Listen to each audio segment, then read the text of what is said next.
Deməli, sualımızda bizə soruşur ki, birinci şərtimizdə zərflik tamamlıq xəbər, ikinci şərtimizdə zərflik mübtəda xəbər və beləcə 5 şərt qoyub və 5 cümlə verib. Biz uyğunlaşdırmalıyıq. Birinci A bəndindəki cümləyə baxırıq. Neçə aydan bəri hazırlaşdığım yarışın nəticəsi məni kədərləndirdi. Təbii ki, ardıcıl olaraq birinci xəbəri tapırıq. Nə etdi, kədərləndirdi? Nə? Yarışın nəticəsi. Yarışın nəticəsi mübtədadır. Qarşısında isə onun təyinidir. Təyin fe'li sifət tərkibi ilə ifadə olunmuşdur. Neçə aydan bəri hazırlaşdığım. Nə etdi, kədərləndi kimi? Məni kədərləndirdi. Burada tamamlıq var və başlanğıc təyindir.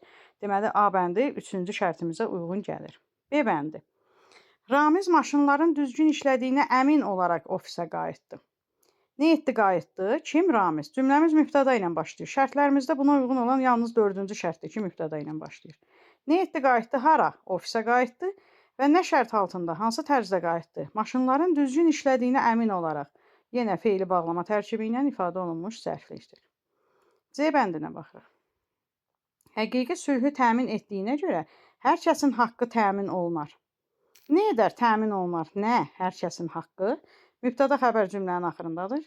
Nə üçün təmin olunar? Həqiqi sülhü təmin etdiyinə görə fe'li sifətli, yəni qoşmalı fe'li sifət tərkibidir, zərflikdir. Deməli, zərflik mübtəda xəbər ikinci şərtə uyğundur. Sonra hamı buranın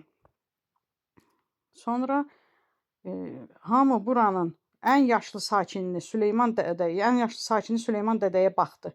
Üzr istəyirəm. Nə etdi, baxdı? Kim? Hamı baxdı. Mübtəda. Mübtədanın qarşısında isə sonra zaman zərfliyi var.